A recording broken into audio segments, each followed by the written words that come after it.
तो hello student, आ जाइए हमारे साथ, जुड़ जाइए चैनल ग्रो ज्ञान शशांक में, जिसमें चल रहा है फिजिक्स में प्रत्यावर्ती धारा।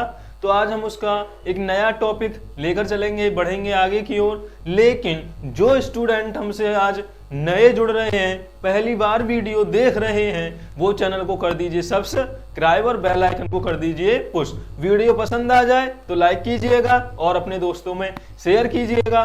बहुत इंपॉर्टेंट है, क्योंकि हर एक जो पोर्शन में आपके लिए लेकर आ रहा हूं वो यूपी बोर्ड में आने वाला क्वेश्चन हो सकता है।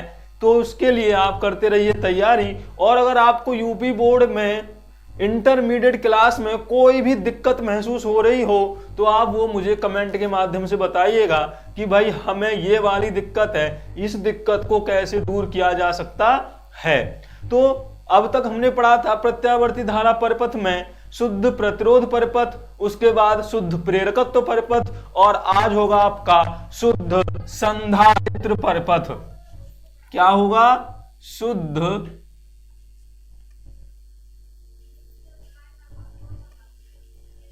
संधारित्र परिपथ, यानी pure capacitive circuit. Pure capacitive circuit के बारे में आज हम पढ़ेंगे कि आखिरकार जो करंट और वोल्टेज इक्वेशन है वो क्या होती हैं, इसका फेजर डायग्राम और वेव डायग्राम क्या होता है। पहले ही मैं आपको बता चुका हूं कि इंटरमीडिएट क्लास में इन सर्किटों के करंट इक्वेशन के लिए डेरिवेशन नहीं आता है, तो आपको सीधा सीधा याद रखना है। लेकिन अगर आप भूल जाते हो क्या होता है तो आप उस डेरिवेशन से उसको निकाल सकते हैं। तो बहुत उम्मीद करता हूं कि बहुत अच्छी आप तैयारी कर रहे होंगे। अब मात्र आपके पास 2 महीने, आज 1 दिसंबर हो गया है, केवल दिसंबर और जनवरी आप काउंट करके मान के चल सकते हो कि तैयारी के लिए केवल आपके पास 2 महीने हैं। तो लग जाइए, पूरी तैयारी से जुट जाइए इस बार, क्योंकि करना है आपको यूपी बोर्ड फतेह। तो ऐसा परिपथ जिसमें केवल एक संधारित्र लगा होगा, 2 लगा लीजिए, 4 लगा लीजिए, लेकिन केवल संधारित्र लगा होगा, उसे बोलते हैं हम प्योर कैपेसिटिव सर्किट। ये हो गया जी आपका संधारित्र का डायग्राम, और इसको आपने दे दिया AC। क्या दे दिया? AC। यहां से गई आपकी I, ये वाला हो गया C, और यहां पर जो आपको इक्वेशन मिली वो मिली E बराबर E sin omega t, E0 sin omega t।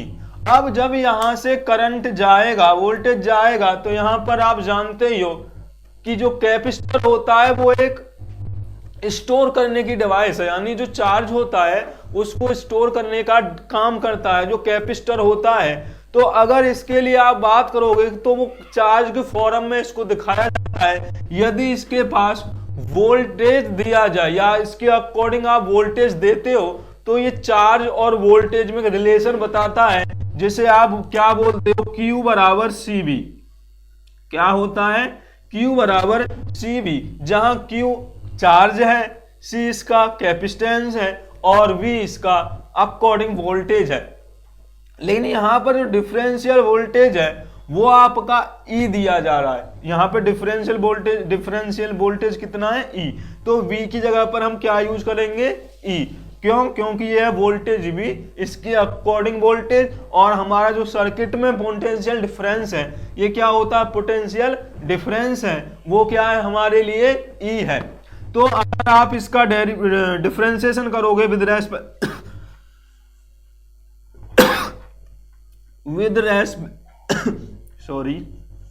To t, तो क्या हो जाएगा? ये dq upon dt equal to d over dt into c v। क्या हो जाएगा? dq अपॉन dt बराबर d upon dt equal to c v। तो जब dq और अपॉन dt आप निकालते हो तो चार्ज परिवर्तन की दर को हम क्या बोलते हैं? करंट बोलते हैं। यानी क्या बोल देंगे? I इक्वल टू हो जाएगा आपका d over dt c into जो v की वैल्यू है वो क्या है? E है। v क्या है यहां पर? E है। और E इक्वल किसके है? d over dt E0 sign omega t, sign omega t। तो ये क्या हो गया? d upon dt c into E0 sign omega t T, या आई बराबर हो जाएगा ई जीरो को और सी जीरो, सी और जीरो कोफिशिएंट है, इसका गुणांक हो गया D over sign omega T. कोई दिक्कत ही नहीं है, डिफरेंशिएट करना आप जानते ही हो भाई। तो आई बराबर हो जाएगा आपका C E not, sign omega T का डिफरेंशिएशन जब आप करते हो तो क्या आता है, साइन थीटा का समाकलन माइनस कॉस थीटा आता है, लेकिन अवकलन कॉस थीटा आता है। तो ये हो जाएगा कॉस थीटा, क्या है यहाँ पर ओमेगा टी है। जब हम समाकलन करते हैं तो जो एंगल के साथ होता है वो अपोन में जाता है, लेकिन डिफरेंशिएशन में वो मल्टीप्लाई में जाता है, क्या हो जाएगा इनटू ओमेगा। तो साइन ओमेगा टी का डिफरेंशिएशन क्या आ गया, cos omega T into omega, या आई बराबर हो गया आपका C E zero omega into cos omega T. लेकिन यहां पर आप देखते होगे जो वोल्टेज इक्वेशन है वो साइन के फॉर्म में दे रखी है। किसके फॉर्म में दे रखी है, साइन के फॉर्म में। तो इस कॉस ओमेगा टी को आप किसके रूप में परिवर्तित कर दीजिए, साइन के फॉर्म में। साइन दो तरीके से हो सकता है, 90 माइनस थीटा और 90 प्लस थीटा। तो जो हमारा इक्वेशन है यहां पर वो पॉजिटिव है, तो आपको उसका भी एंगल क्या लेना पड़ेगा, पॉजिटिव लेना पड़ेगा। तो आई बराबर आ जाएगा C E zero into cos omega T को कर दीजिए आप sine pi by two plus omega T, क्योंकि अब sine omega pi by two हो गया, 90 प्लस थीटा क्या हो जाएगा कॉस ओमेगा टी, या ये हो गया आपका into sine omega t plus pi by two. I बराबर क्या आ रहा है, I C zero omega sine omega pi by two. अब for maximum current, for maximum current, maximum current के लिए क्या होना चाहिए, इस एंगल की वैल्यू 1 हो जानी चाहिए, यानी sine omega t plus pi by two is equal to 1। और अगर मिनिमम पूछता तो ये क्या हो जाती, जीरो। जीरो से तो कम हो ही नहीं सकती करंट भाई। तो कर दीजिए, अब जो आई है वो किस में बदल जाएगी, आई एम में, फॉर मैक्सिमम करंट है ये, बराबर क्या हो जाएगा C E zero into omega. क्या हो जाएगा C E zero into omega. Equation 1 में पुट कर दीजिए तो आई बराबर आ गया आपका I am sign omega t plus pi by to. ये किसकी इक्वेशन आ गई आपकी, करंट इक्वेशन आ गई भाई। इस सर्किट के लिए आई बराबर I am sign omega t plus pi by to. कोई दिक्कत है यहां तक किसी को, कोई दिक्कत है? जब हम यहां पर ई एम लेके चले हैं भाई, हमने ये थोड़ा गलत ले लिया, ई एम, ई नॉट भी ले सकते हैं आप, ई एम भी ले सकते हैं, तो ई एम रख लीजिए ये। फिर आप कहोगे जी आई एम ले रहे हो तो ई को भी एम के ही पदों में ले लो, ई मैक्सिमम, क्योंकि इक्वेशन भी हमने क्या ली है, ई एम ली है।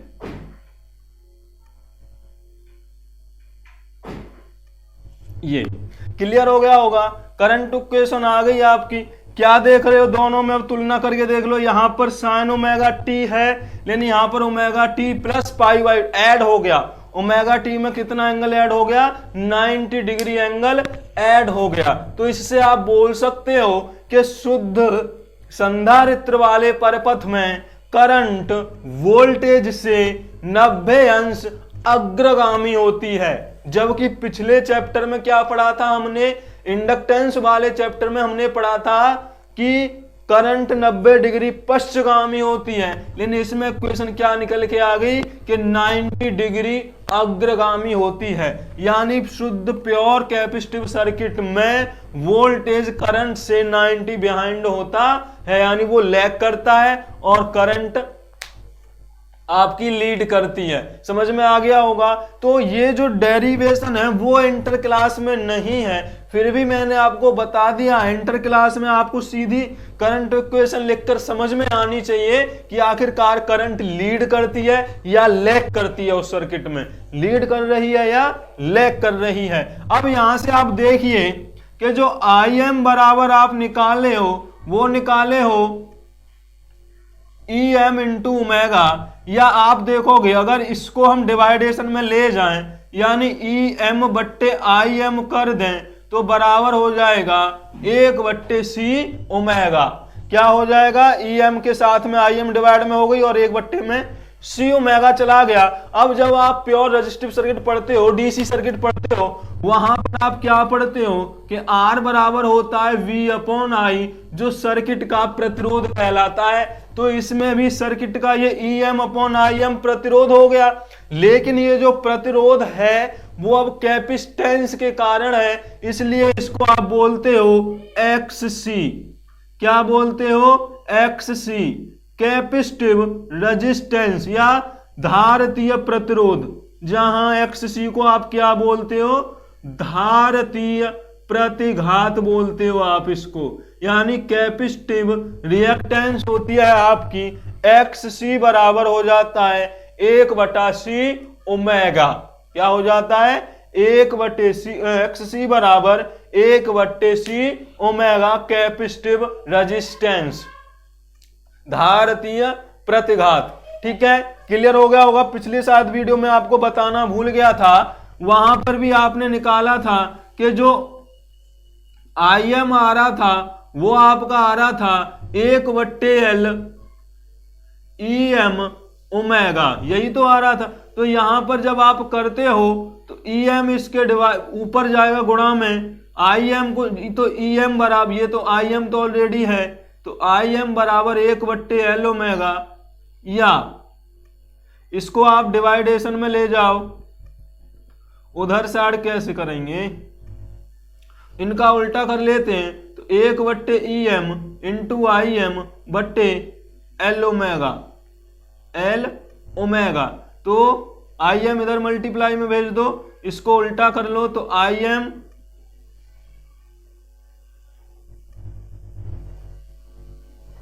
दोनों एक साथ ही ले लिए, बड़ा कंफ्यूजन हो गया आपके दिमाग में, चलो फिर भी कर देते हैं। IM को मल्टीप्लाई में ले जाओ और फिर उल्टा करो, 1/EM बराबर L ओमेगा IM, या EM बराबर 1/L ओमेगा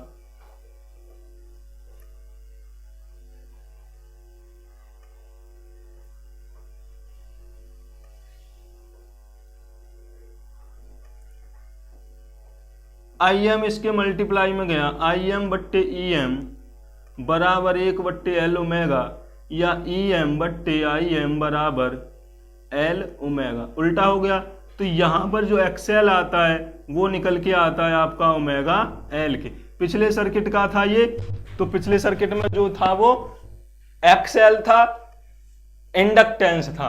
क्या था, इंडक्टेंस रेजिस्टेंस या इंडक्टेंस रिएक्टेंस, प्रेरण प्रतिघात। तो ये आप नोट कर लेना, पिछली वाले वीडियो में ये शॉर्ट हो गया था, छोटा रह गया, लेकिन यहां पर आपने क्या निकाल लिया, XC बराबर 1/c ओमेगा। इस वाली लाइन से और इस वाली लाइन से आप बोल सकते हैं कि जो करंट होती है वो 90 अंश अग्रगामी होती है वोल्टेज से।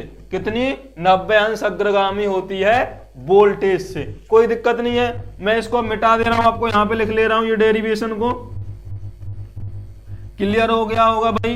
किसी को कोई दिक्कत है या कोई परेशानी है तो आप हमें कमेंट के माध्यम से बता सकते हो कि हमें ये वाली दिक्कत है, क्योंकि हमें जरूरी है अपनी दिक्कतें बताना, जिससे कि हमें कोई भी दिक्कत ना हो। तो जो आपने I निकाला है वो निकाला है IM sine omega t plus π/2। Current equation आ गया। अब इसका हम वेव डायग्राम बनाते हैं, इसके लिए यहीं लिख लेते हैं XC बराबर आपने निकाल रखा था ओमेगा C। ये तीन चीजें आपको मिल गई इंटर के लिए। अब इसका वेव डायग्राम, तो पहले हम वोल्टेज खींच ले रहे हैं भाई।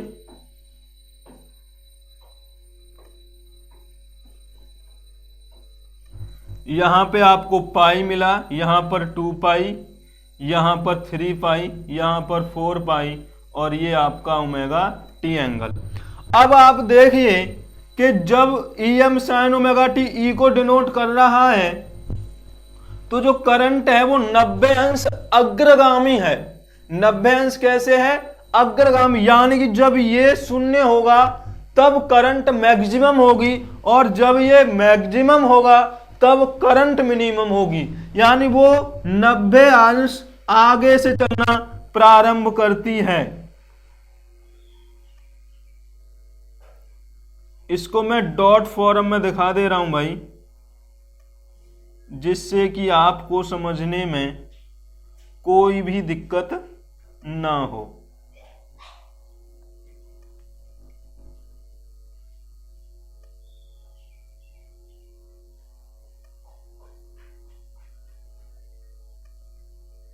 ये गई आपकी आई। अब आप देखिए यहां पर ये इक्वेशन जो डॉटेड है वो मेरी आई के लिए है।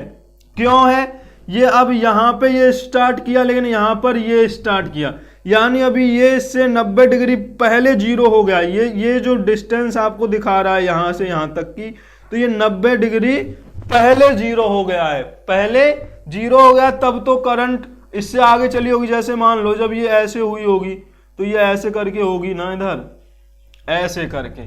तो आपको क्लियर समझ में आ रहा होगा डायग्राम से कि जब वोल्टेज शुरू हुआ तब करंट 90 अंश अग्रगामी हो गई। कितनी हो गई? 90 अंश अग्रगामी, यानी जब ये पाई पर आया जीरो हुआ तब करंट आपको मैक्सिमम मिली, लेकिन वो अगले वाले चक्कर में मैक्सिमम मिली। कहां पर मिली? नेक्स्ट वाले सर्किल पर। तो आपने इससे क्या निष्कर्ष निकाला कि जो करंट है वो वोल्टेज से 90 डिग्री अग्रगामी होती है। ये तो हो गया आपका तरंग आरेख इस सर्किट के लिए। अब फेजर डायग्राम कैसे बनेगा भाई इसका? ये लो जी, अब मान लो अगर यहां पर आपने EM दिखा दिया, यानी ये वाले ओमेगा टी पर दिखा दिया आपने एंगल पर, तो ये वाला जो वोल्टेज होगा वो इधर होना चाहिए। यहां पर क्या होना चाहिए? E। अब करंट इससे आगे है, कितनी आगे है? 90 डिग्री आगे है भाई।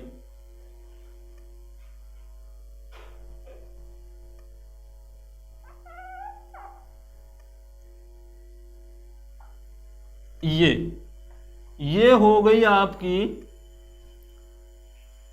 90 डिग्री करंट आगे। तो ये किधर जाएगी? अब यहां पे।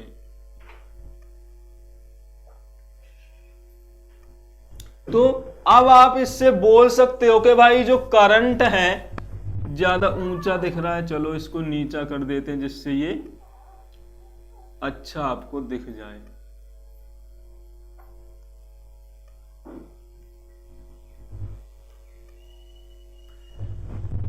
ये 90 अंश कैसे हो गई? अग्रगामी हो गई, स्पेशली उसी एंगल ओमेगा टी पर। तो ये वाला आपका x, ये x वाई, ये x डैश और ये y डैश, ये वाला मूल बिंदु 0,0। तो अब क्या होगा? जैसे ही आपका वोल्टेज बढ़ेगा करंट और इधर आ जाएगी, और इधर आ जाएगी, यानी करंट वैल्यू बढ़ जाएगी। तो ऐसे करके आप इसका फेजर डायग्राम बना सकते हैं। अब ये देख लीजिए, ये इससे 90 डिग्री अब भी अग्रगामी है, ये वाला देखो ये। तो क्लियर हो गया होगा तरंग आरेख, फेजर आरेख या फेज आरेख, ये आपका परिपथ और ये वाली आपकी इक्वेशन। तो अब आपके तीनों सर्किट कंप्लीट हो गए हैं। शुद्ध प्रतिरोध वाला परिपथ, शुद्ध प्रेरकत्व वाला परिपथ और शुद्ध संधारित्र वाला परिपथ। आगे आपके तीन सर्किट इंटरमीडिएट क्लास में, एक आरसी सर्किट यानी जिसमें प्रतिरोध और संधारित्र सीरीज में जुड़े हों, एक प्रतिरोध और प्रेरकत्व वाला सीरीज में जुड़े हों, और एक एलसी सर्किट यानी प्रेरकत्व और संधारित्र आपस में सीरीज क्रम में जुड़े हों, और लास्ट आरएसी सर्किट। तो उन्हें जानने के लिए, देखने के लिए, पढ़ने के लिए बने रहिए हमारे साथ और चैनल को कर दीजिए सब्सक्राइब। अगर आपको यूपी बोर्ड की परीक्षा के तैयारी में कोई भी दिक्कत आ रही है तो आप कमेंट के माध्यम से बता दीजिए, जिसे सॉल्व करने की हम पूरी कोशिश करेंगे। तो वीडियो पसंद आ गई हो तो लाइक कर दीजिए, शेयर कर दीजिए और चैनल को कर दीजिए सब्सक्राइब। मिलते हैं नेक्स्ट वीडियो में।